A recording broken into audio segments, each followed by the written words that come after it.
My name is Rhapsody and welcome back to the ravenous clutching shadows of the darkest dungeon. 2, specifically Darkest Dungeon 2. Darkest Dungeon 2 is now, I say now, as of 3 weeks ago, out of its early access period and into its 1.0 release, which means of course that it's time to visit the game yet again. Noting that I've visited this game before, I do have playlists linked in the description down below with not only my playlists on Darkest Dungeon 1, but also my early access playlist for Darkest Dungeon 2. If you are unfamiliar with the game, I would heavily recommend going and watching the first episode at the absolute least of the early access playlist, so that you can become familiar with the style of game it is and the rules. I say this because otherwise I would accidentally launch into 30 minutes of describing everything in a tactical game, which, as you might imagine, kind of slows the pace to a crawl for a bit. Come on, where's that Wayne Joan? I need to hear your dulcet tones. Tell me. Ruin has found you at last. Yes. My protege, my friend. Our calculations were correct. The ephemeral equation is unbalanced. The Earth spins on a strange and terrifying new axis. And everywhere, unbridled consequence. The world is a wasteland of failures past. And yet, you must ride out into it. Unafraid.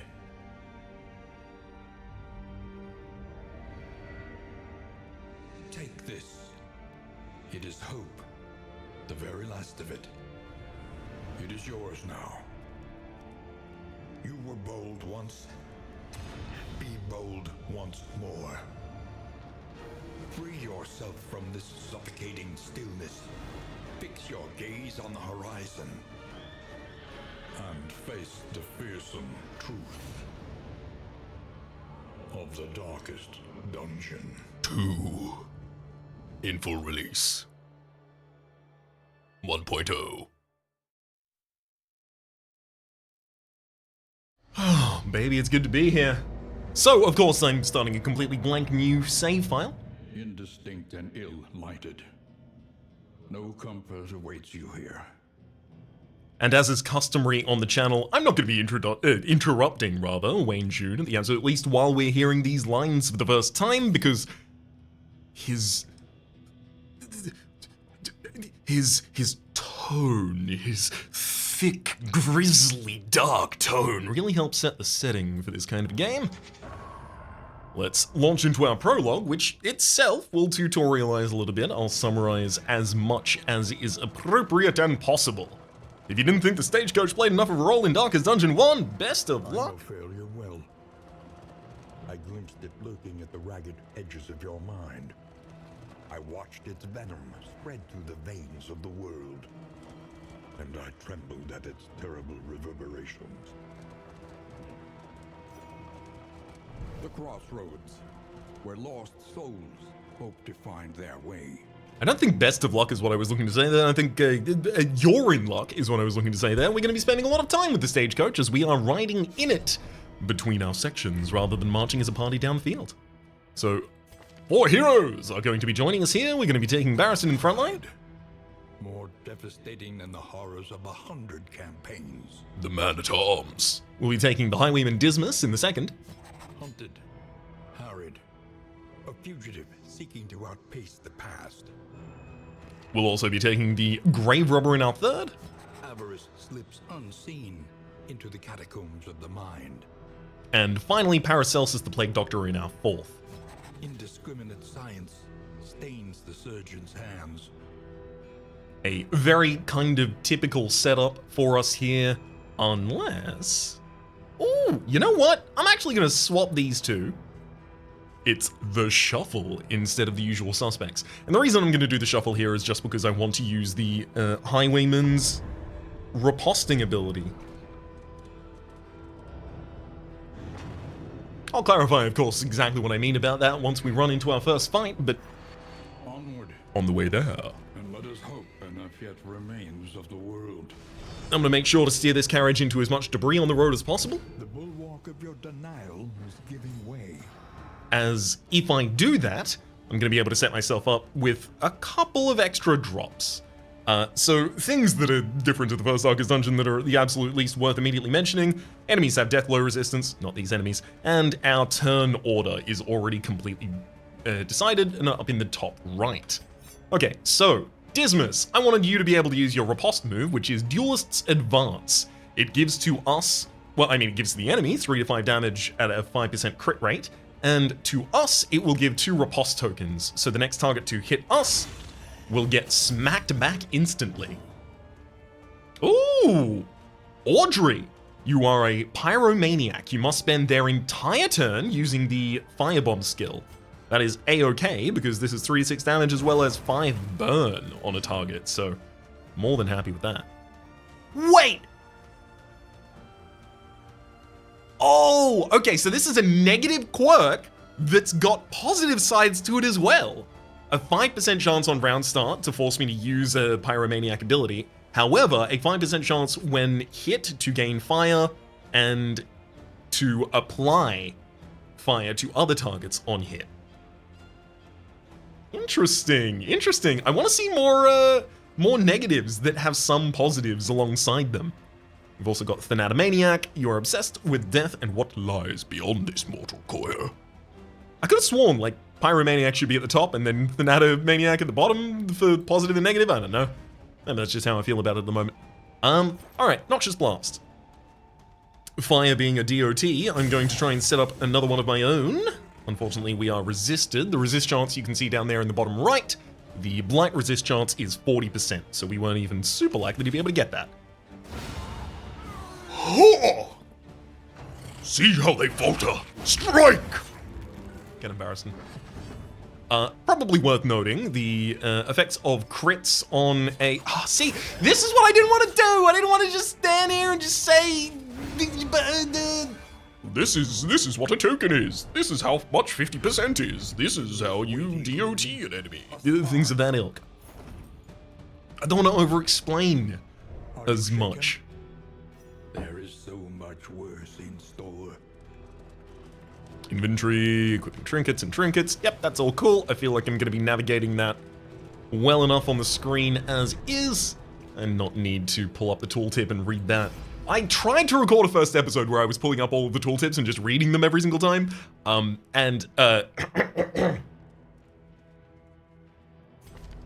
it was slow.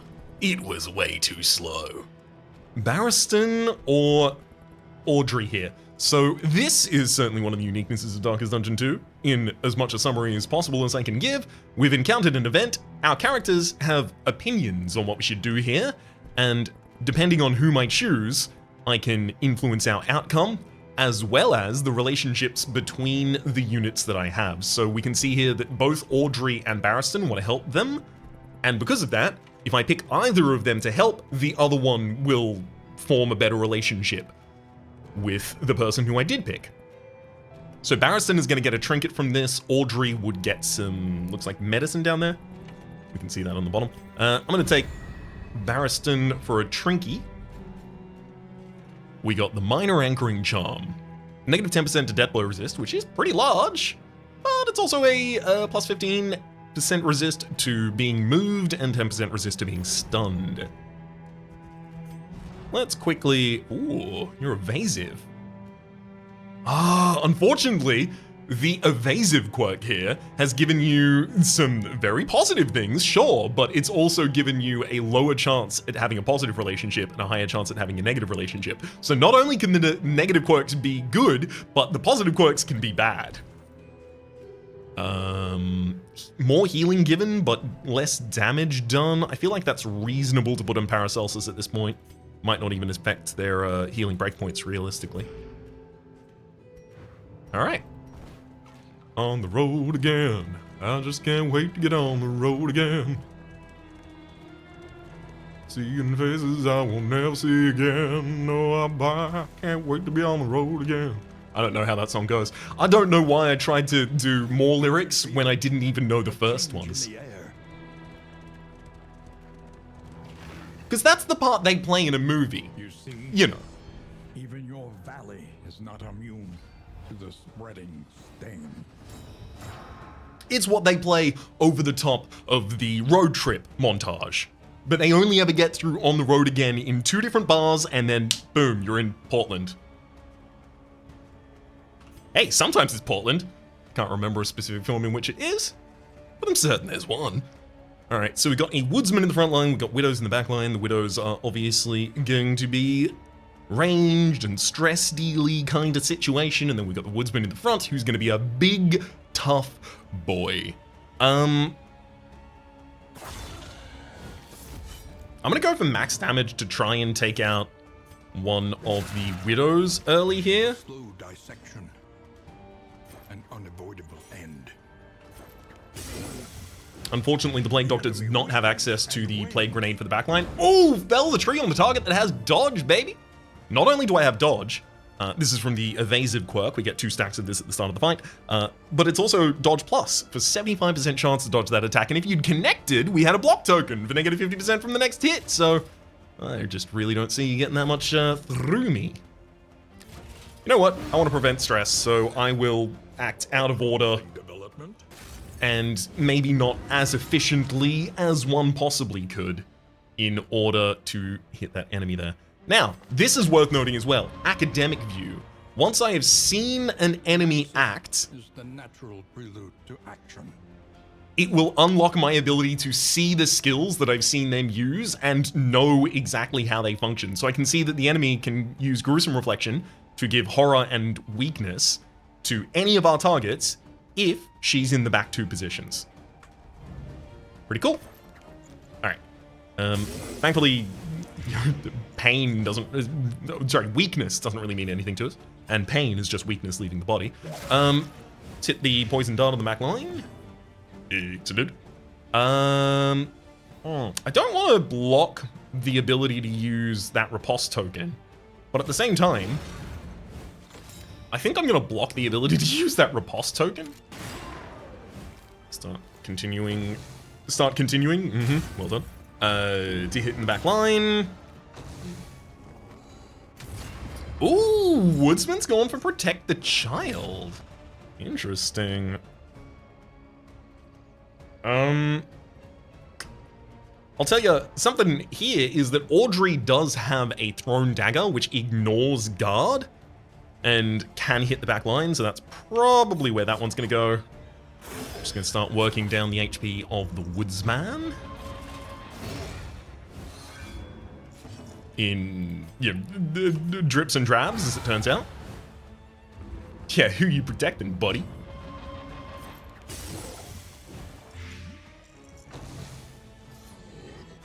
Hey, there we go. Yeah, feel free to bleed the guy with a bunch of HP, please. Swing a pick to the face for some damage there. We're almost never getting to Barristan's turn. Measured and steady. We can also see here the Wicked Slice has plus 20% death blow resist, so I can try and immediately kill the enemy there instead. So death blows on enemies will weaken them if it doesn't kill them. So thankfully we have that, and the chance to actually connect and finish them off with a death blow increases each time you trigger the death blow state. Hello, hope. Milk-soaked linen. Righto. Milk-soaked linen is our first combat item, and Rest and resupply await you. something we can see is that combat items in this game are a free item. They are a free action, rather, that your character can take. It doesn't cost them their turn to use, so they're actually usable. Giving the ability to remove blindness to a target should probably happen to someone who's pretty quick. And I know that the Grave Robber and Highwayman move at the same speed. So I'll give it to one of those two. Audrey in this instance, the Grave Robber. Da-da-da-da-da-da! There we go, tutorial run finished. Yeah, we were like 45 minutes into the game before I finished this tutorial last time. The place is a little worse for wear. but familiar nonetheless. It legitimately got to the point of like, well, each character has 2 trinket slots. Trinkets can do all of these varieties. I was effectively doing like a welcome to Darkest Dungeon first time player, but then to the level of welcome to games. Do you know how games work? Sometimes you need to click. Like, way too much explanation, Raps. Instead, it is wiser to try anew, fortified by trials past. let's collect some candles for our meta progress of our hamlet. Knowledge and experience. Twin yardsticks of progress. And move onwards. Alright, we're in Bright Line at the moment. Makes sense, there's my old caravan. The altar of hope. Hold a glimmer of hope. My goal over the course of this series is to, at one point at the absolute least, make you wonder, wait, did Raps say that? Or Wayne? That's it. That's my whole goal over the course of whatever length this series is going to be. I don't know if you're familiar with this the history of Darkest Dungeon or the history of Darkest Dungeon on the channel, but that's probably going to be a long series.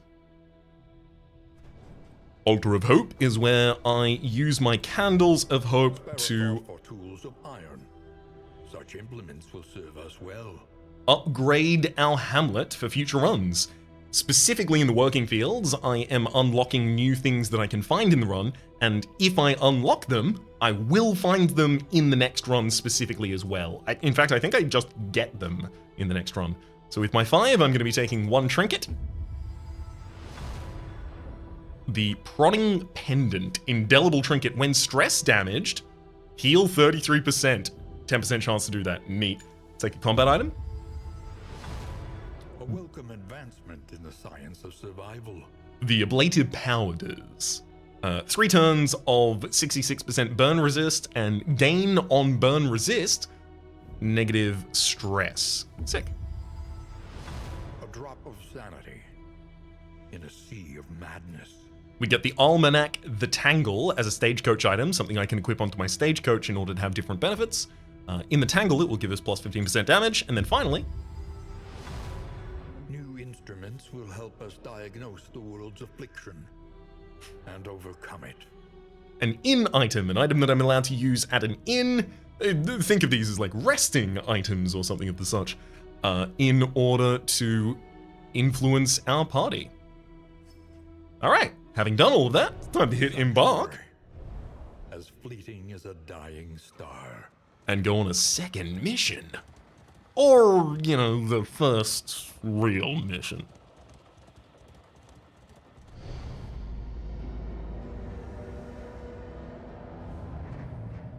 The house on the borderlands, half swallowed by the stain.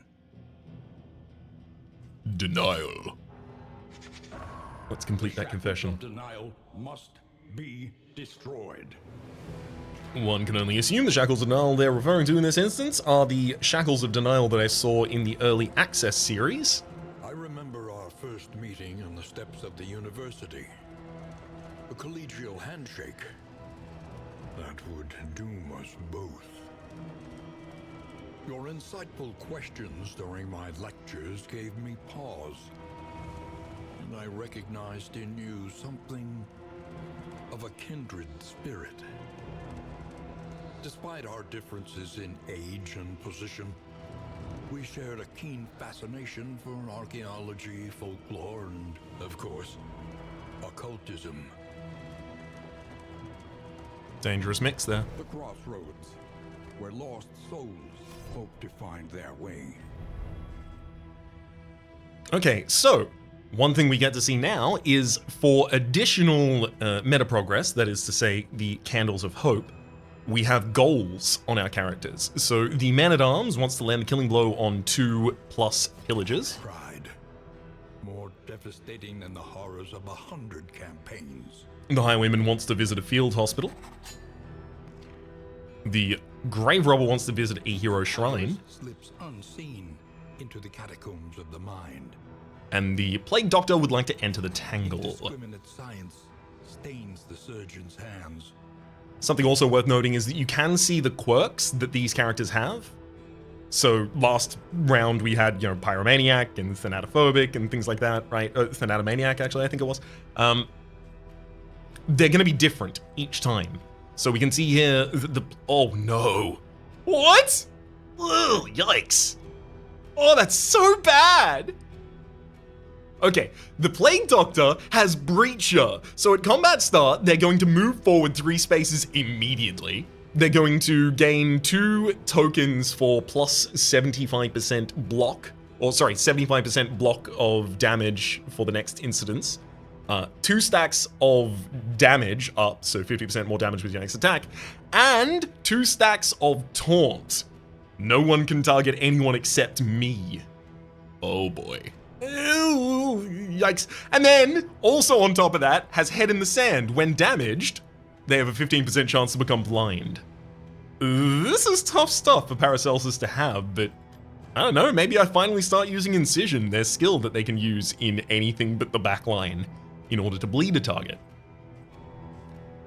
We can also have a look and see Grave Robber has plus 100% to hazardous route scouting, as well as Vicious. Never pulls a punch, has a 15% chance to become vulnerable when attacking, but also just does 10% extra damage. Pretty sick. Highwayman with the Last Gasp. If their HP is below 50%, not below or equal to, below, important, they'll gain 4 speed, otherwise they are a Tippler, can't get enough of the hard stuff.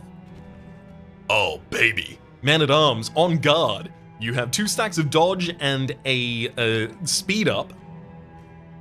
But when you're versing gaunts, you get stressed out a little bit. Yeah. This guy's... So, Plague Doctor's literally going to move himself to the very front of the party. I think I have to invert that. But also, using, like, Dismas's riposte attack early on doesn't seem to really make sense here. Oh boy. I'm kind of glad I looked at that rather than just finding it out in the first battle as Paracelsus pushed past everyone to the front of the field. The ballet. When you are ready, this rutted roadway will finally take you home. Alright, as we can see in our inventory, all the stuff I said, I'm gonna get Paracelsus to hold the when stress damage possibly heal, just because it looks like they're gonna be taking the majority of the targets here. And I will give the ablated powers to the Wanderer. I say the Wanderer, they're all Wanderers at the moment, rather. To the Grave Robber. Audrey. The point of no return welcomes you with open arms. The bulwark of your denial is giving way. Yeah, that makes sense. Alright, now Barristan, I do want you to get... Oh, these aren't pillages, these are gaunts. Okay, never mind, Barristan. Give them your best.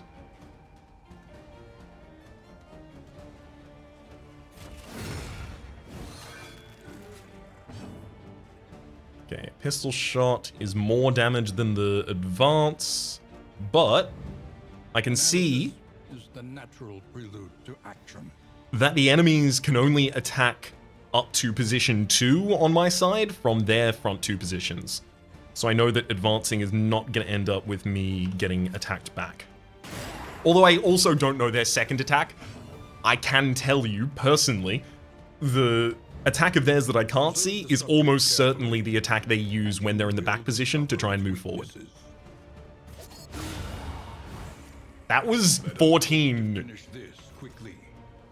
Oh, that was pretty ridiculous damage right there. Solid crit, buddy. Oh, so what? You got chomped. Unfortunately, you also got stressed.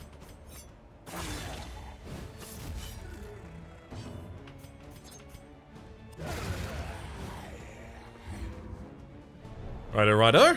Let's head out of this fight. Mastery points. Those are used for leveling up our skills at an inn. We ended our last run at an inn, but Rest and resupply await you. inns will often, they will exist quite consistently between the legs of our run. We can see the mountain Wherein lies the darkest dungeon. up in the background of the map at the moment. The fire is lit. The table is set. The inn awaits its favorite guests. Resolute companions reach the torch and crown, 2 candles gained. Paracelsus has healed some stress. We don't actually have any stress on any characters at this point, so I don't know if I do want to use the mop and bucket. It has a 2/3 chance of cleaning up some of the stress on a character and a 1/3 chance of increasing their stress. Other than that, it gives them a 5% chance until the next inn to start rounds with a damage token or a dodge token. Well, a 5% chance for each, rather. Yeah, I want to save this until it has the possibility of maybe cleaning off some stress, so I don't think I will use that here. However, I will go to the Mastery Trainer Quickly when survival demands it. and start mastering some skills here. I feel like Paracelsus is going to constantly be using Incision because they constantly just run to the front of the party and try and do that, so I might as well make Incision good.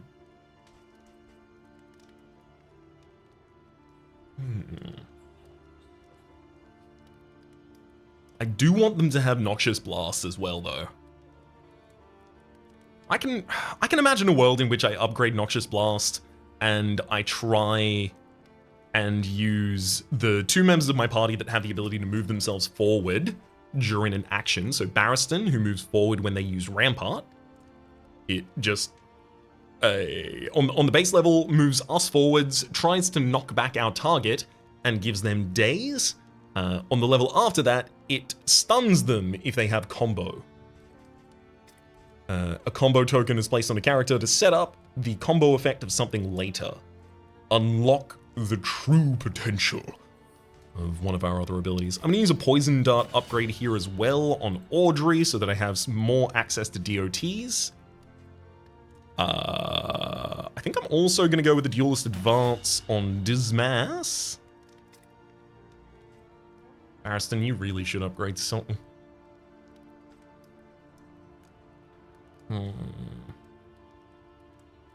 Bolster upgrade here gives us the ability to remove twice as much stress. So Bolster, for myself as well as a target that I choose, I apply negative stress if that target is above 5. Well, at 5 or above, 5 plus. This would give us the ability to remove twice as much stress from that position. It's also worth noting here, like, you know, the ability to, you know, eke out extra value before the end of a fight, or, you know, like, stand there and stun an enemy and heal your entire party is heavily reduced in this game. Largely by effects like this. You can only stress heal someone who is above a certain amount of stress. You can only heal someone who's below a certain amount of health. Things like that.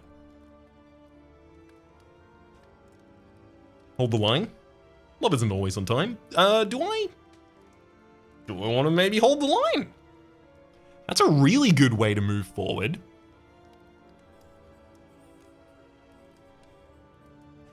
Although, if I had Defender, Barristan could defend Paracelsus from all of the initial attacks that they'll get from their taunt. No, but Paracelsus doesn't taunt that much, unfortunately.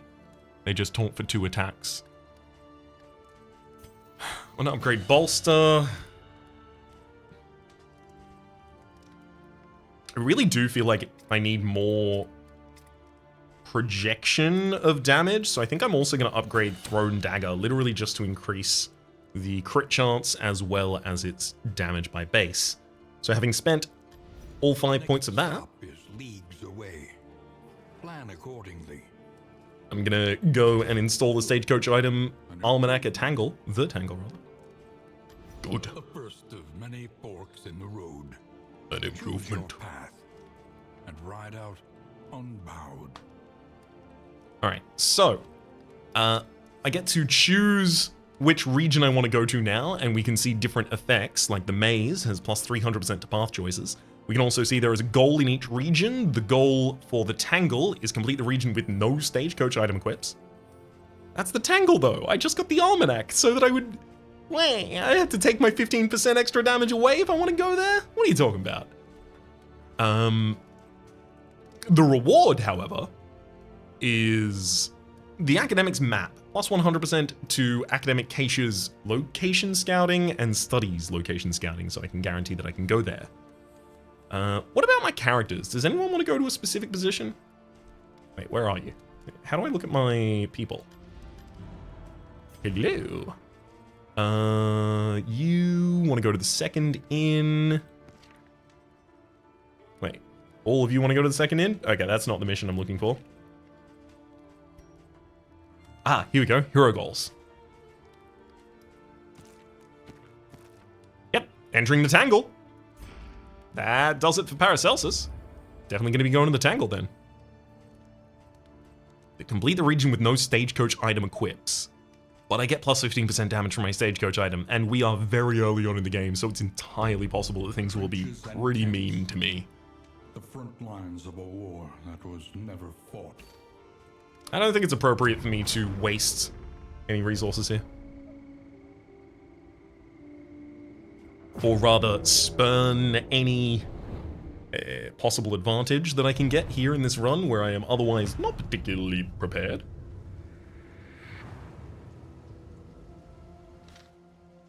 Alright. War. Rewards only. Resignation.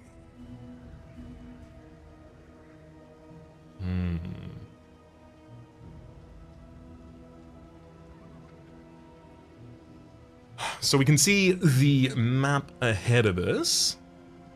There's a lair, which is a boss fight that rewards a trophy, reduces the loathing. We don't have any loathing yet. There's a hero shrine over on the left. That's mutually exclusive with the location of the lair. Audrey, your mission was... visit a hero shrine, visit a field hospital. Field hospital, got it. Unfortunately, Watchtower is there. There's a creature den over on the other part. I don't see necessarily a hospital, but there's a lot of question mark spaces that we haven't scouted, and this Watchtower will do some scouting for us.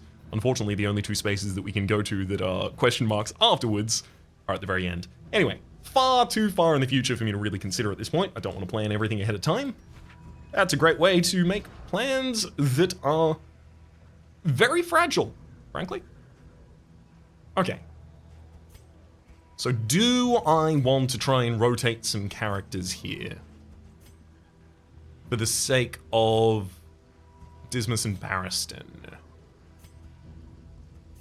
Like, setting up a duelist advance pretty early on Dismas as they overtake Paracelsus, and then eventually moving Barristan up over the course of a couple of other turns. Yeah, you know what? I think I do want this right now. Let's run with this for a moment and see how well it do, if at all. Alright. So I'm going to stop at this street, and we can see that pretty much everyone except for Barristan has an opinion here. And the opinion is the same. Don't go to the lair. Got it. The unknown awaits. Be wary.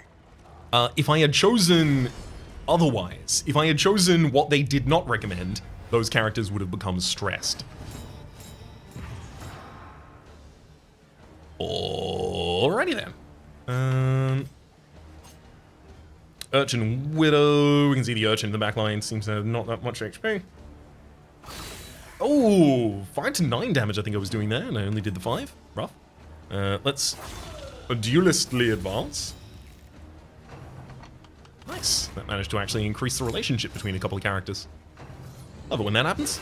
Carve the toy for only 2 damage, but unfortunately some bleed that did get resist. Never mind. So I blight and... What?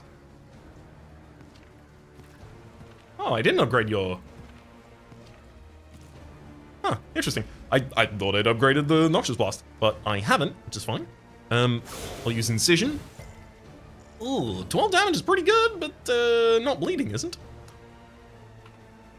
I'm gonna try and move people out of position from where they can be useful with a push of the Woodsman back.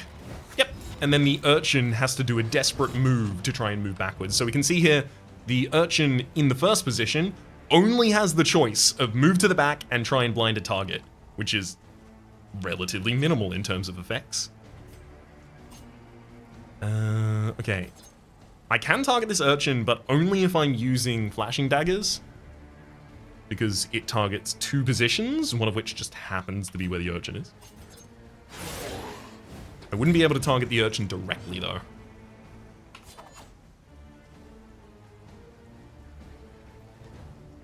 I could make the urchin a bit more vulnerable here.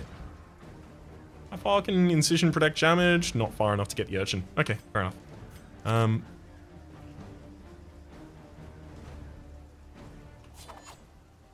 Yeah, I'm just gonna crit the ever-loving heck out of the woodsman there. Got him down to death's door. Heavily remove, or heavily reduce the damage they are capable of putting out at that point in time. Ooh! Head in the sand just got triggered, so now we're blind. Okay, urchin. Analysis is the natural prelude to action. So you Haunting Melody to move forward, and then you Song of Shadows to move backwards. Got it. Trying to figure out exactly what your playstyle is, buddy. Got Barristan back to the front of the party, but unfortunately we missed due to our blindness. Oh boy. Paracelsus has taken some real stress here. Thankfully I managed to respond immediately to that. Prevent the large outcomes.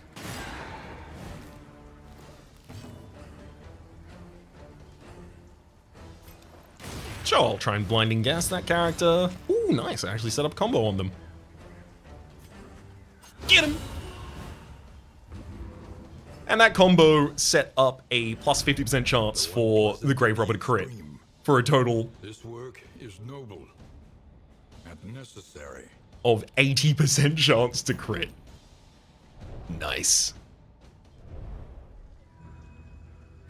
Crits on damage moves make them do 1.5 times as much damage as their maximum. Crits on DOTs lower the resistance of the enemy to that DOT. I think it also adds 2 turns of duration. A Forgotten Outpost. Ooh, interesting. Paracelsus wants to run away and leave some money here, but neither Barristan nor Audrey agree. If we find us one, we can fell them. So we can see there, -2 for characters that disagree on how an outcome of this should resolve to their relationship, and +1 to characters who agree with you. So you do want to try and get them to agree more often than not. So there's a bishop in the back line here who has 2 stacks of Benediction, which enables the use of several powerful skills. There's also an Arbalist, a Foot Soldier, and another Foot Soldier in the very front line. You're all cadavers, none of you are pillagers, unfortunately.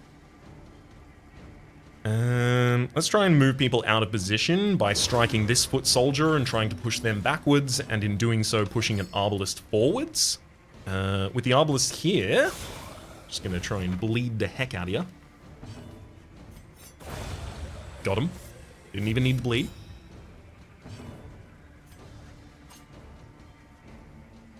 This bishop in the back line does need to be worked on.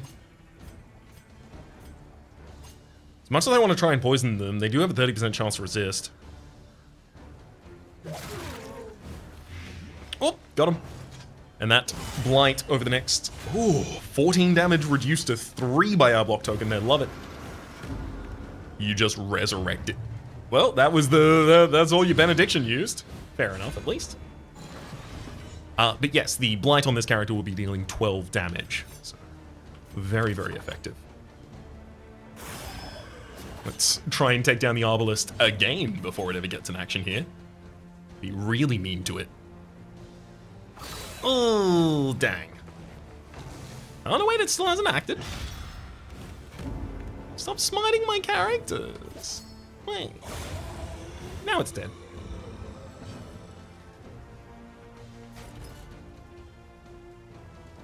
I'm gonna rampart mainly to move Barristan forward at that point. Good dodge. More blight for the backline if I can, and I can. The bishop also does not have deathblow resist, so it already dies to the DOT that's applied. A slow dissection. An unavoidable end. You'll love to see it. Let's try and slice open this foot soldier, who I think will now die to their bleed. Remove the block token on the other one. No, never mind. Oops. Big mistake on my part. I should have just checked if they had deathblow resist rather than just trust that they didn't incorrectly. Yeah, battlefield medicine's not really going to be usable from any of those positions. All right, I'm gonna try something. I'm gonna move you back one space.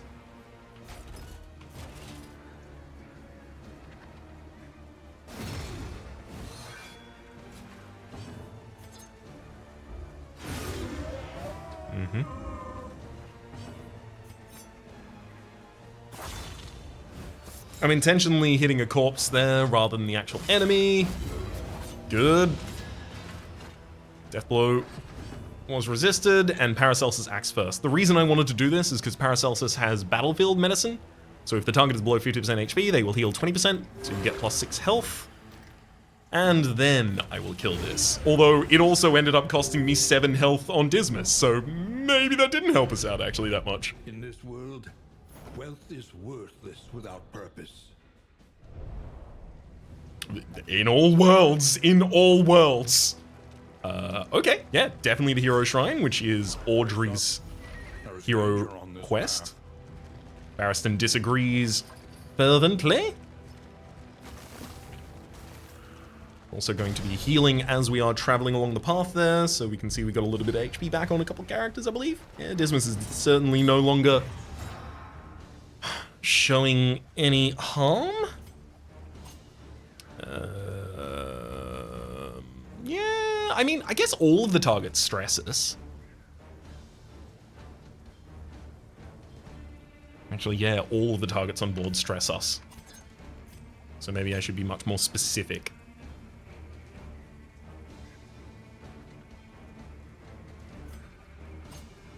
No. Poison dart on the backline. 8. So if the Widow acts, I know that she can't act again. Oh, nice.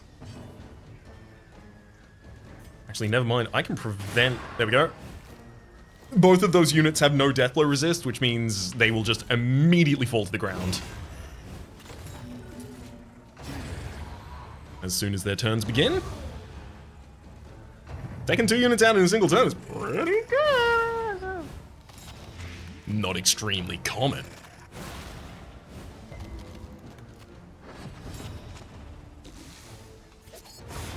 Get him. So the reason I wanted to kill the frontliner there is because Audrey has less access to damaging the frontliner. Specifically, Poison Dart can do it, but Thrown Dagger would not be able to hit if the frontliner was the person still alive. Launch the enemies off there. An unexpected find. Neat.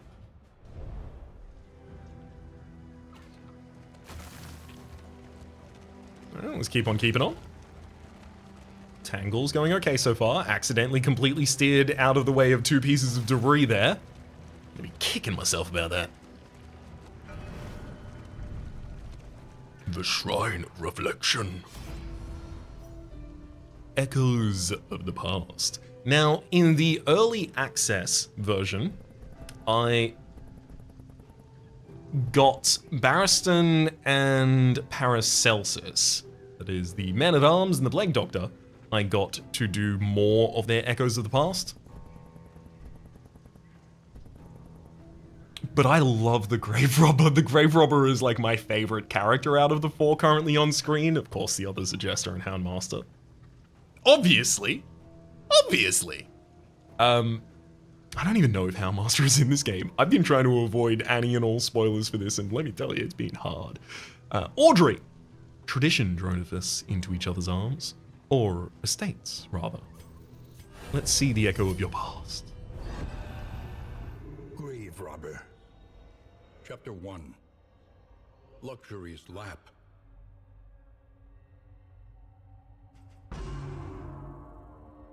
Born into money and married into more, she spent her days on horseback and her evenings in the ballroom. She was the object of her husband's boorish lust and drunken temper, placating his worst tendencies with a veneer of gracious deference, all the while indulging murderous fantasies of freedom and the fortune that would soon be hers.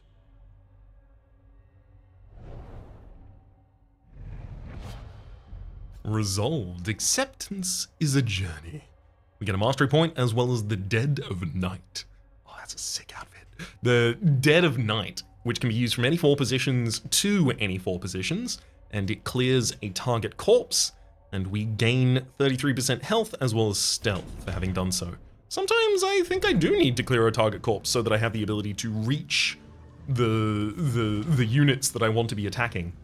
So, which of these do I not need? Unfortunately, I feel like I need basically all of these. Absinthe is a very good way for the Grave Robber to be able to heal themselves and get themselves out of particularly large spots of danger. I'm gonna have to turn off flashing daggers there just to have access. 2 hero goals have been complete already. I feel pretty good about that. If we get to the next inn, another hero goal will have been complete for Barristan. And honestly, I might want to consider leaving at that point. Parasite. Opportunists. We'll see how we're going and how brave I feel. Okay. These are pillagers, so Barristan would love to get the final hit on a couple of y'all.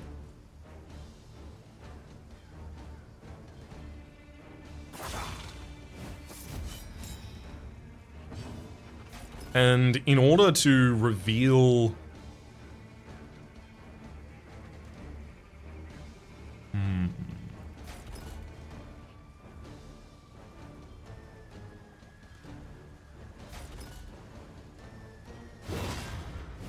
In order to move...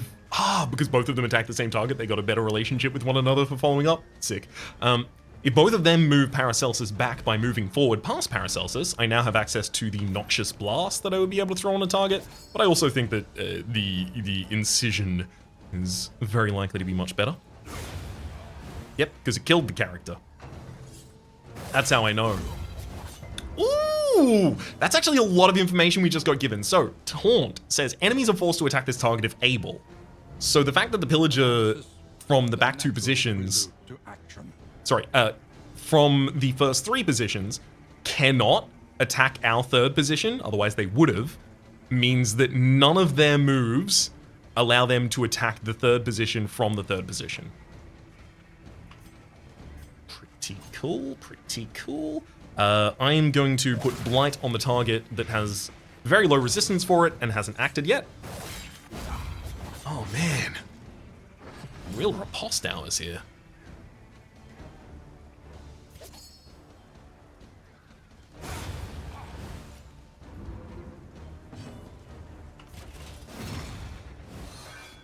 I think I might just be able to... No, I can't take that man's out. Actually, there you go. I'm gonna track you. I'm gonna crit the ever-loving hell out of you. Get him, Audrey! Set up a crit combo and then complete it. No relationship gain for the 2 characters, unfortunately. Looking to see more and more and more of those in the future. I think the Highwayman and the Grave Robber could have something special. Like a cat burglar partnership kind of situation. The Watchtower. Oh, sick. We can see that scouted the realm for us. Academic study, unfortunately, is too far away. I can't get there. There's another hero shrine, which is pretty cool too, but unfortunately there are no field hospitals, it doesn't look like. Or at least, if there were, they were much earlier on. Alas.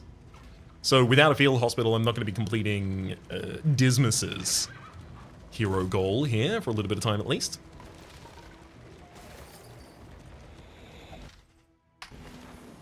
So we've driven through an area that has increased our loathing. That is a stack of effectively a difficulty modifier that I have control over.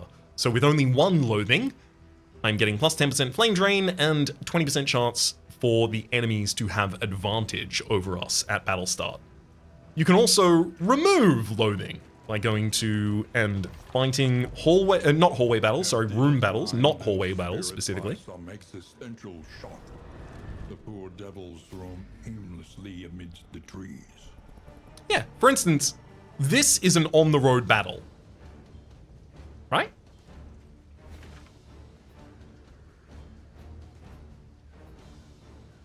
Right?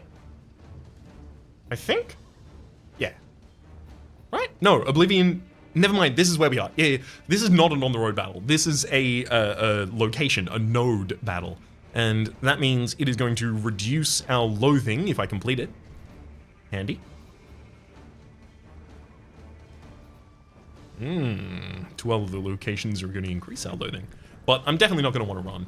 We can also see here that Barristan's On Guard ability has given them the ability to say On Guard here. And as a result, at the start of the battle, they are going to gain +1 to their defense tokens. Although Dismas is not going to be happy about it, but that's what I want to do, so let's go.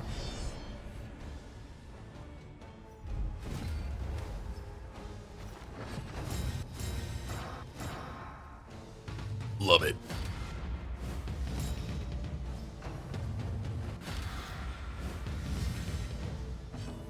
Okay, so what do you do, Drummer? Drummer, you have marching orders, which gives a buff to all of the other characters. It's not telling me what that buff is, unfortunately. You also have defensive formation, which gives yourself guard and the target ahead of you defends you. Neat.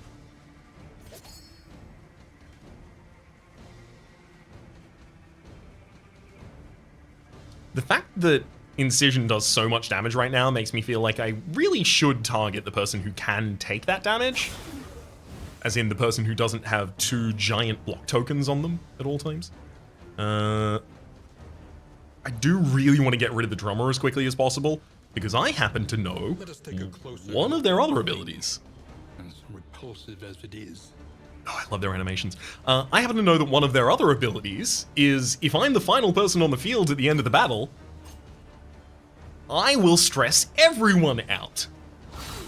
Oh! That'll help? Solid crit.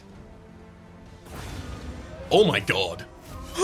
I really didn't think I was going to be able to take out the Drummer first. Of all things, first. Rampart you to a line where you may not have a good attack.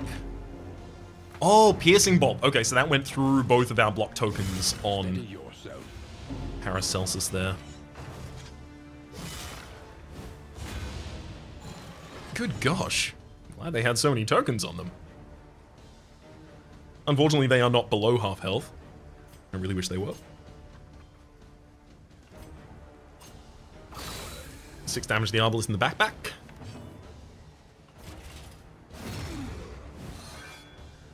Oh. Yikes, the Arbalist is just pumping out damage.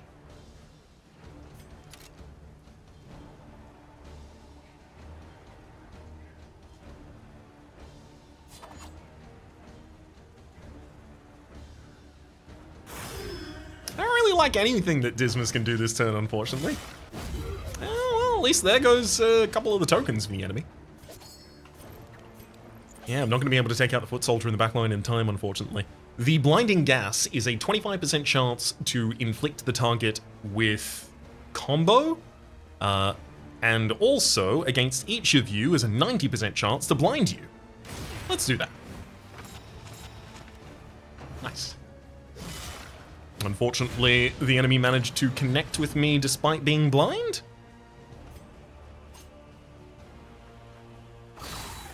Hit the Arbalist again. Hope the Arbalist doesn't manage to do the same. Nice. Especially because I've given myself vulnerability on our grave robber there.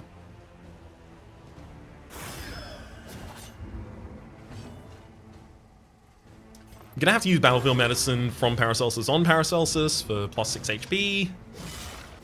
And I would love to do that again. I've definitely got the opportunity to do it again.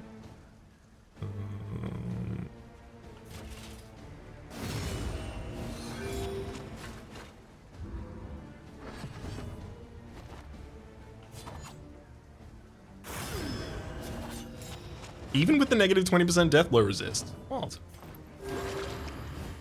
Alright, a little bit more healing for Paracelsus yet again. This would be a great position for the flashing daggers. Thankfully, I managed to take the Eyeless out before they get in action. Love it. But effective.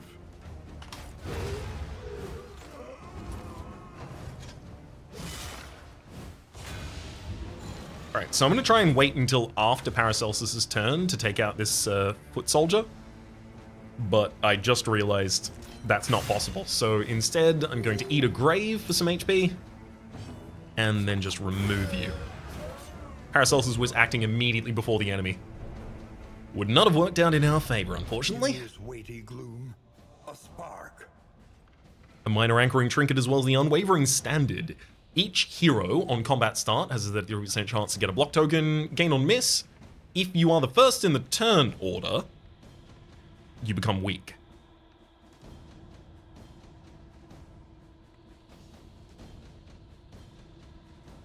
Okay. Strange. I just haven't seen many things with 2 conditionals like that. Alright, Barristan, you can certainly hold the unwavering standard, and yeah, I don't want Barristan to be moved when I move them forwards. That's where I want them to be. Okay, so Audrey and Dismas both want to go for a fight. Paracelsus wants to go to an assistance encounter.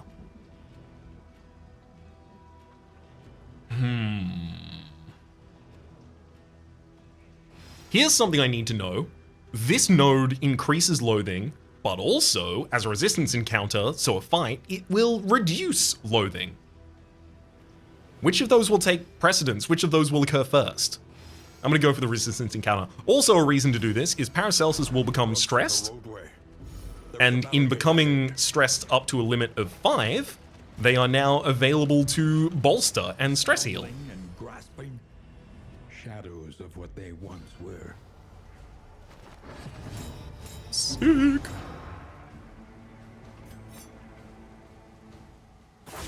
Oh, I didn't even focus on Barristan getting any pillager kills. Did you get any? I don't think you got any. Nope. I mean, pretty much everyone else in the party is much better at landing killing blows, so it does make a bunch of sense. TBH. I'm gonna try and take out the Widow as quickly as possible. With 9 damage there and 4 on the Blight. Yeah, that Widow's already dead in a single action. Slick. I'm gonna try and move the Woodsman back. Didn't manage to, but I did manage to stun him. And I will remove the Lost Soul. So 2 targets off of the field in the very first turn. And the Woodsman can only target people who have pretty good responses. I mean, oh, that's looking really good.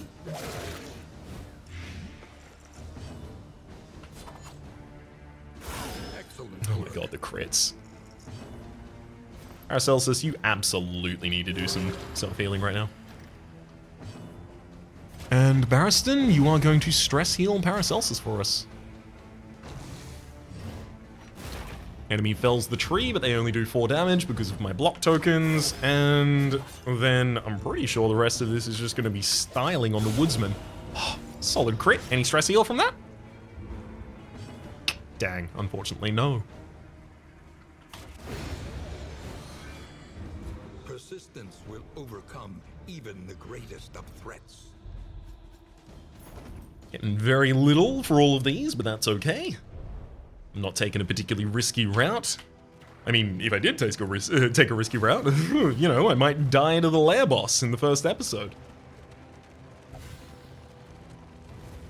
Hey, people are having positive relationship encounters here whilst out on the road. Love to see it. We've got an outpost time. Everyone wants to fight. Hell yeah. So, everyone wants to fight, but who should I choose? So, Dismas, you would increase your relationship with everyone except Paracelsus. Audrey would increase her relationship with Barristan. Barristan would increase his relationship with Audrey and Dismas. I think Barristan takes it, because I want Audrey and Barristan to become better friends.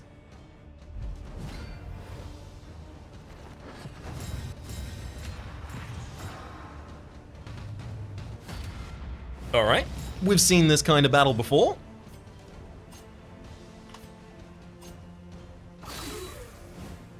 8 damage and I managed to remove their guard. Unfortunately, they're not in the 3rd position, so I can't follow up striking them. Hey, the drummer does use focus fire there for a little bit of stress on the target though. The fiend's strength dwindles. Beauty. Oh, don't even manage to push him. I guess I at least do manage to push Paracelsus, who is now blinded. Oh god. Oh god. The enemies do nothing but hit Paracelsus. To be expected, TVA.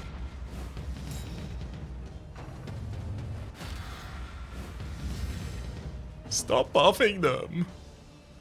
They move faster and they have move resist.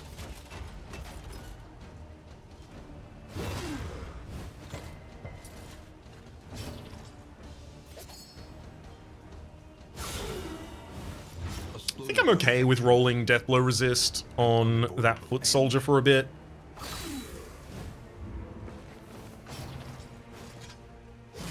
Oh gosh.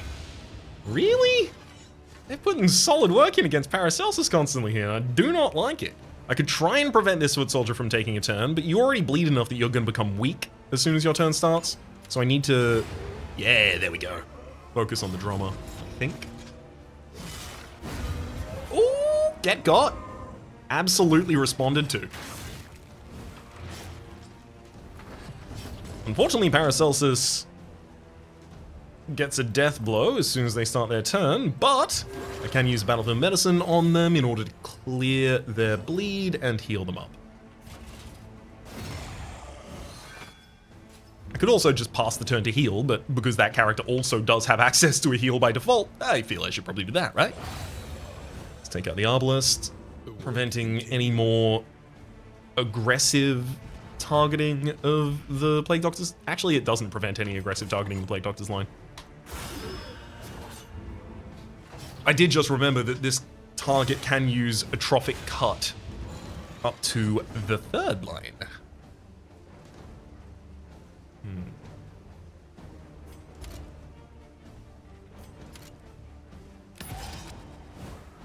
Okay, okay. Barristan's gonna be the final to act here.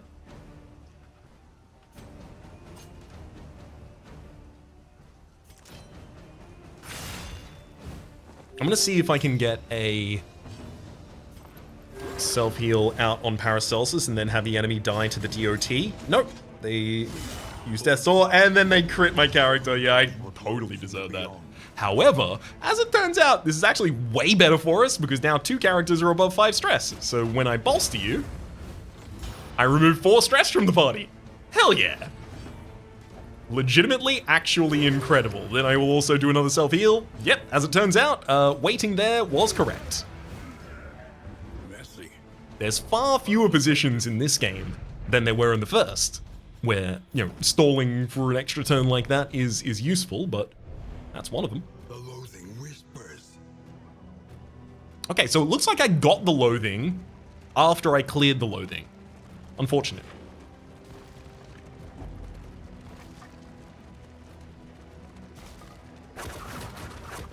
Oh, excuse me? Hazardous route. Driving on a hazard will damage 1 point of armor. If it has no armor to deduct, the party will be ambushed and urgent repair will occur. Interesting. Never seen that before. With flame, when flame gets below 40%, things are significantly more dangerous. Assistance encounters or glimmers of hope will help us get that flame back. Because of course we're not managing that ourselves as much anymore. And resigned. The lost battalion shambles on. Unfortunately, Dismas and Barristan will have a worse relationship with one another if I choose Dismas. So I'll choose Paracelsus, who'll lose relationship with Barristan, which their relationship is already pretty bad and it's getting worse.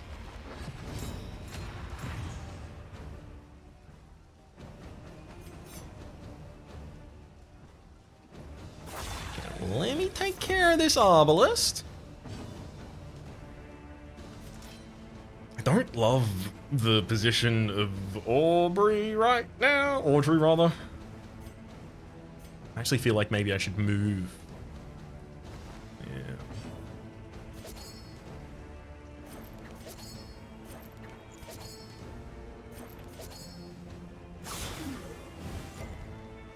Yeah, I need access to her ranged abilities to try and help me take down the bishop in time. And then I'm going to use Hold the Line to get Barristan to move as far forward as possible. Love isn't always on time. Whoa, whoa. Hold the line. Love isn't always on time. Whoa! Whoa, whoa, whoa! Don't crit me like that, buddy. That was 14 of the HP that Dismas had. Now it's none. Now it's less. Paracelsus, are you on just under half HP? Beautiful, although you are going to bleed at the start of your turn, which would get you below half HP even if you didn't have that already.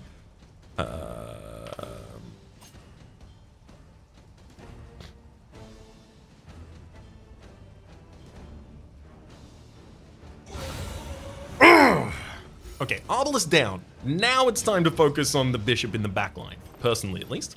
Pop a battlefield medicine for Paracelsus, of course.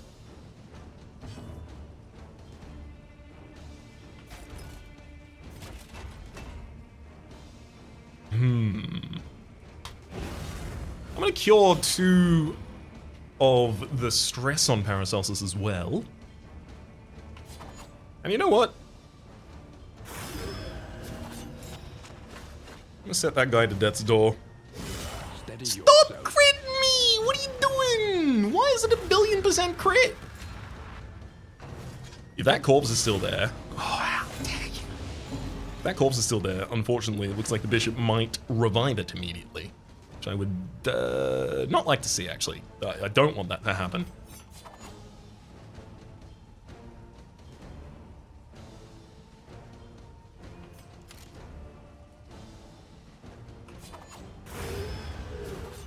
Unfortunately, I can't take out 2 corpses here. Easily resolved. Alright, I'm gonna throw Defender on Paracelsus. Try and keep him alive like that. That Defender means if anyone targets Paracelsus directly, they are instead going to target Barristan, just in case that was not a thing that you were aware of. Now it is. Serve once more. Yeah, there we go. That's exactly what I thought was about to happen, and it did.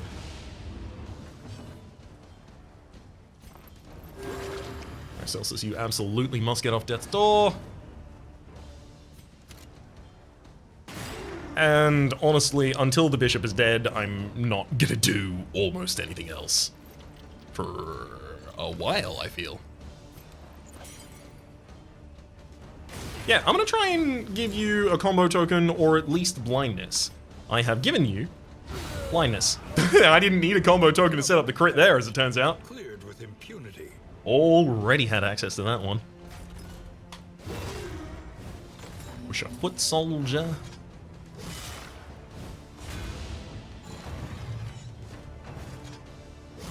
Oh!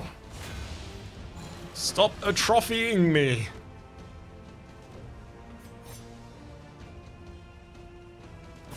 Excellent work. Never mind. It clearly brought out the best in me. There's Death's Door on one of the targets, so they are now weak as hell. Yeah, I honestly should probably just finish them. A lesson taught is a lesson learned. And I'm not risking the possibility that we get back to Paracelsus's turn before using that final heal there.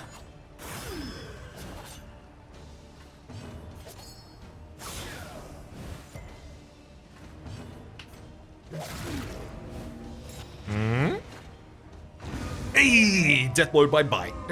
Death blowed by blight. There we go. Another mastery, as well as the sharpness charm. You act slower at a -3 speed, that is, and plus 15% damage. I think I could take that.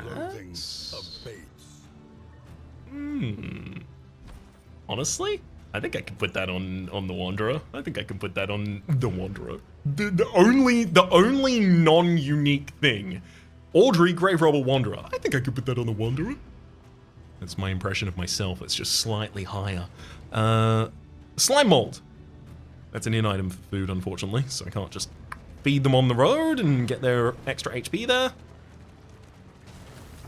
I'm gonna go to Audrey, and I'm taking your combat item away and giving it to Dismas, who does act faster than you in fights, in case I need to use that to prevent some burns. Oh, Barristan is stressed out enough, that is to say has 4 stress, and as a result is starting to be mean. Specifically, Barristan said something offensive to Audrey because Barristan is stressed enough, and it has affected their relationship negatively.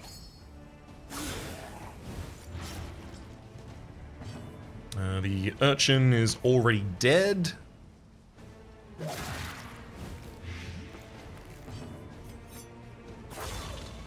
Okay, and so is the widow.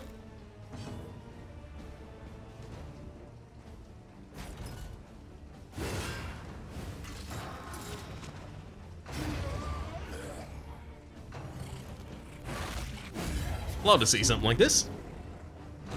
A deliberate and methodical appliance of harm.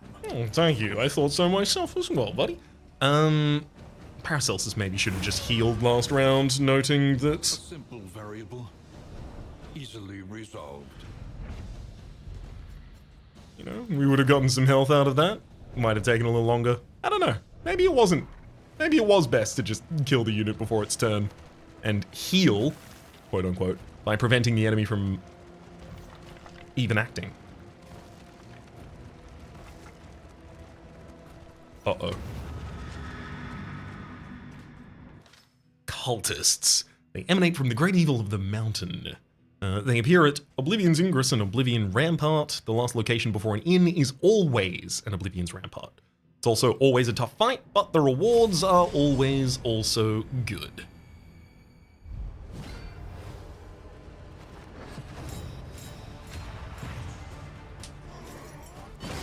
Yeah, please don't kill Paracelsus here. Uh-oh. So at round start, they have a 20% chance to gain stealth or a 13% chance to gain 2 tokens of stealth. Oof. I feel like I need to get the altar down as quickly as possible because it is just going to be buffing everyone on the team consistently, but also the evangelists are going to buff themselves and the cherub is going to do a lot of stress damage, so it feels like everything is pretty demanding of my immediate attention here. I'm going to attack the cherub and get Dismas to move forward, setting up my riposte.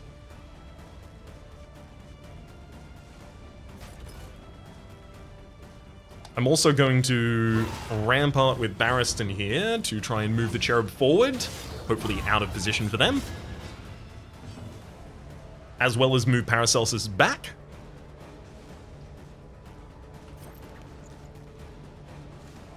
Ooh. Okay, Blight Resist is low on these characters. Or, with the combo token already on the Evangelist, Blight Resist is especially low.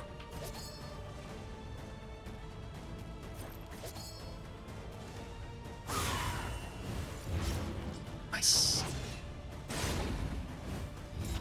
Okay, so unfortunately, from the 3rd position, Upon closer inspection, the enemy has a self buff, as in make your next action powerful, the benediction token that we've seen before, as well as move forward.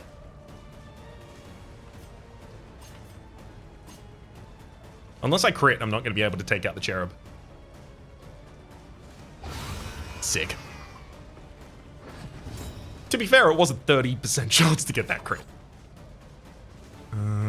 Take aim, tracking shots. I mean, on tracking shot, I would be able to set up combo on the evangelist, as well as remove your stealth.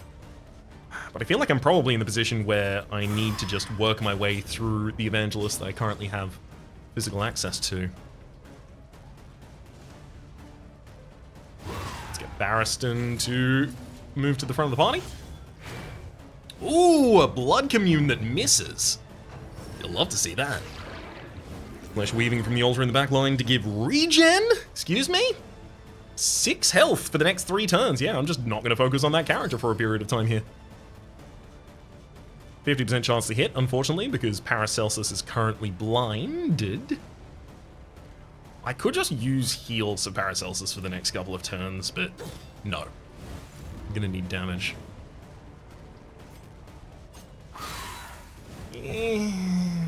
Synchronized dissection. Yeah, I mean, one of you hit, the other one was you, Plague Doctor.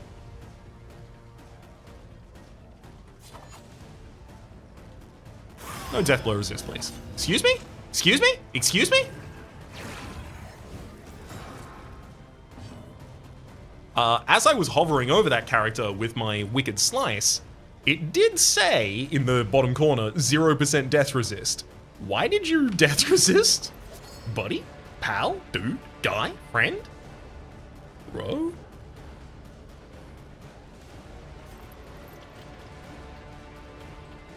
I think now we might be in a slightly more appropriate position to throw out a heal. Let me blight up this backline. Never mind, I mean.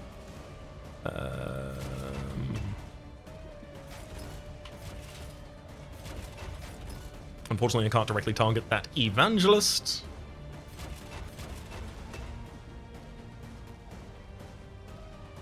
I'm gonna use a stack of defender. So this makes the riposte harder to actually trigger, but the evangelists do have an attack that hits both of the front positions. So if you hit the person who guards and the person they're guarding, the attack connects and you get both. Which is kind of what I was playing around there for a little bit. Altar goes for some bone weaving, making this unit much more powerful than I'd like them to be. Keep fumbling around in that until you find some more healing, friend.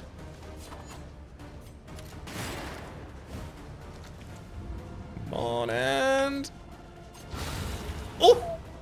Good crit. Straightforward and effective. Hey! Love to see it. Good guard as well.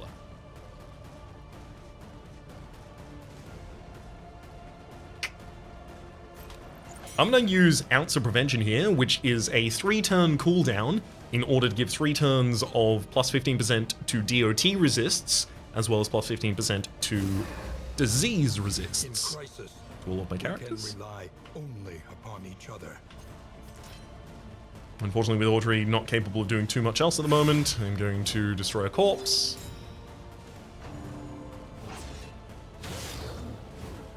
Measure out your violence and apply it judiciously. Unfortunately, I also can't tracking shot the unit in the front, but you're not going to be able to get stealth anymore, so that's not exactly going to matter too much.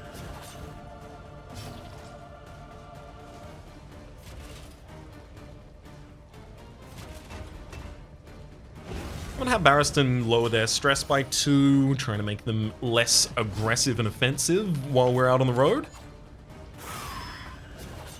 Since they are now below 4 stress, they shouldn't cause negative relationship interactions.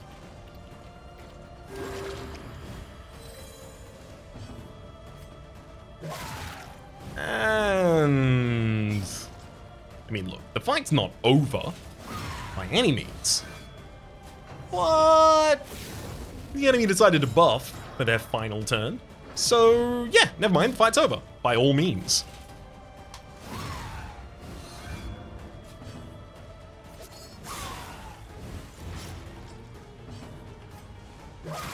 There's Death Door trigger number 1. Dissection. And the death blow. End. I'm proud of you, buddies. Nightmares. and blazed the trail to your redemption. Dark Impulse. An unforgettable trinket stained. Now, this is something that has happened between the early access series that I did on Darkest Dungeon 2 and the current one, and that is that cultist trinkets, the impulses that set up cultist trinkets no longer give you nothing. So this cultist trinket gives us 50% burn resist, and at the start of the turn, if we're burning, we get +1 to our stress, sorry. And a heat shield for even more burn resist on a character. Neat. Who needs a bunch of burn resist? Because the enemies aren't burning us. It feels like no one?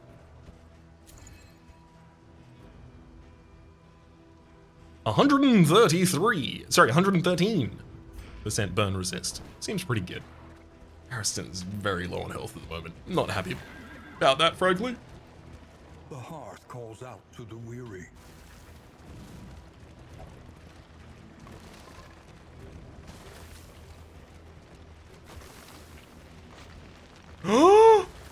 Right, of course, I forgot. That encounter is always the final encounter before the inn.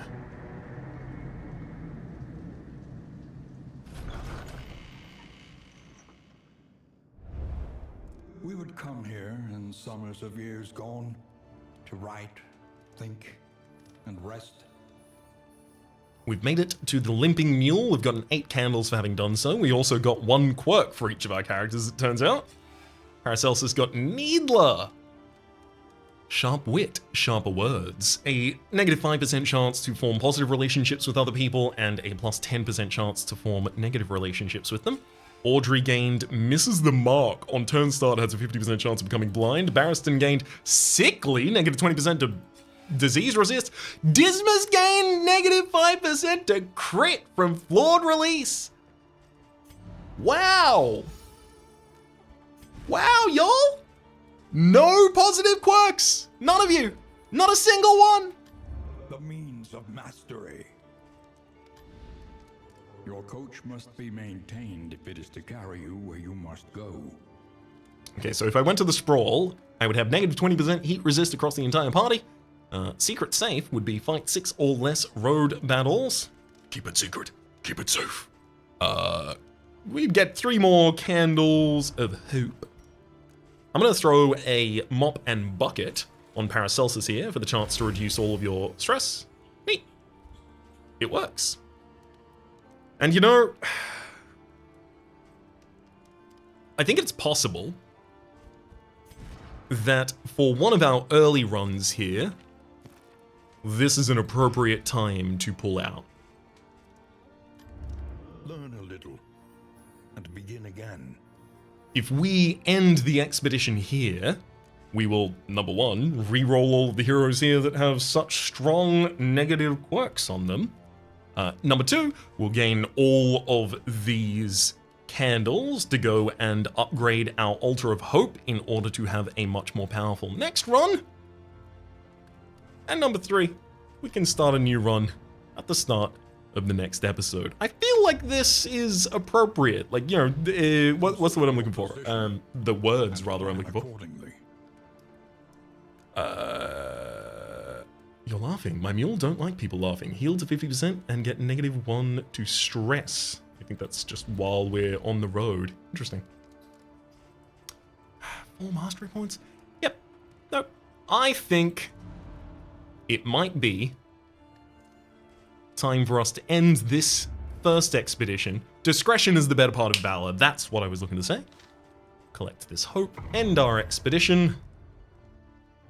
And before ending the episode, Again. You will break through this gloaming murk. Before ending this episode, I will note, number 1, there's a bunch of playlists in the description down below for all my content on this game, past, present, and future, as well as this series, I guess, in general, past, present, and future. And that I'm going to end the episode by getting our upgrades. Choose a path. Resourcefulness will ensure you survive it. So the Intrepid Coast is where you can invest in boons that will assist your journey now and in future expeditions. So there's the Infernal Flame, the Despairing Flare. The Despairing Flare can be now found at the Valley Inn. It mounts on the stagecoach. And it gives... Interesting. Extra negative relationship chance, less positive relationship chance, higher chances of getting negative quirks. On a character melting down, they become weak and vulnerable. When they become resolute, which is not often, they get crit, and Candles of Hope plus 10%. Wow, that is a lot. There's Renown upgrades for Stagecoach skins. Neat. There's Companionship. Unlocks Pet slot on the Stagecoach. Orphan Wolf Cub can now be found. Oh, okay. Look, there's 5 for us to get that. There's Wealth. Arriving at the Valley Inn will give us 12 relics and 15 baubles. On Journey, we can have more inventory slots. Yeah, so I feel like the ones that are very cheap, like investing 3 to get 2 inventory slots there, and investing 5 to get more loot when we go to the Valley Inn.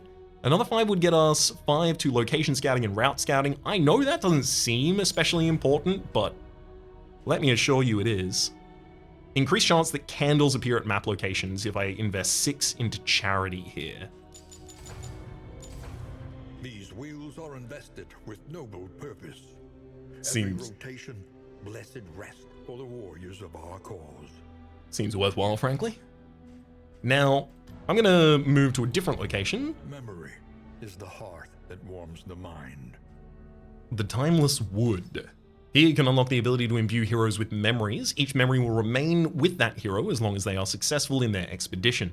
Then, the hero can be used again in the next expedition and they keep their quirks. Paths can be kept or changed. Furthermore, every time they are victorious in a new unique confession, they can have another memory invested in them, up to a total of 5 maximum memories. Fallen heroes or heroes on unsuccessful expeditions will forget their memories, hence not having any here. Fair enough. Let's duck out of the Timeless Wood for a moment and go to the Living City. Here you can unlock and improve it. Unlock?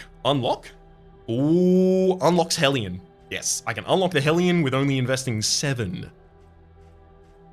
Oh, okay, so Hellion, Runway, Jester, Leper, Occultist, Vestal, hello, Flagellant, and Bounty Hunter. I'm not seeing the Houndmaster.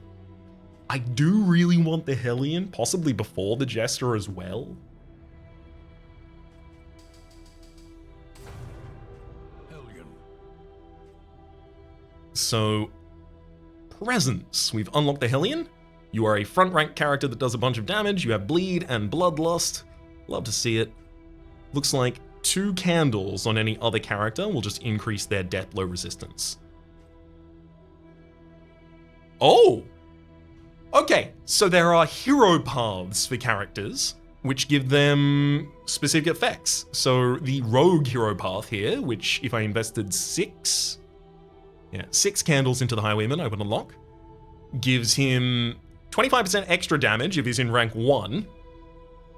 No effect in rank 2, but in rank 3 or 4, it's significantly less damage. And to self, gives a riposte if I use point blank shot. I love that. I really do love that. What's yours? Okay, so the Grave Robber has Deadeye. I was always rather good with darts, wasn't I? Improves damage and crit of ranged skills at the expense of melee. Lower chance to resist movement, but damage and crit on range skills. That seems super cool. I kind of want to hold on to the extra 2 right now, but realistically, I should probably at least spend them upgrading a trinket and combat item. So we have the Tinderbox. Twinkling recollection is another implement at our disposal. A distant trinket. Apply on hit if a flammable item is equipped. It gives burn 33% of the time. If a flammable item is equipped, it also gives 33% resistance, piercing resistance. Sorry, 33% burn resistance, rather. Piercing. Gain on miss. What? Piercing? What? Honestly, I'm not entirely certain what that item perfectly does. That's fine. Let's get a combat item as well. Smelling salts. Instruments will help us diagnose the world's affliction and overcome it. Which removes stun and daze and adds dodge. It is a restorative. Our recollection will show us all of the things that we have unlocked so far, and now we are ready to embark on our next mission. However, for the moment, my name has been Rhapsody. The name of the game has been Darkest Dungeon 2 1.0 full release. Up top left is the series playlist for all of my content on this game, present and future. That is to say, this release, present and future. Down below is YouTube's recommendation for what it thinks you should watch next. Usually there would be names on the screen at the moment, but I'm currently fixing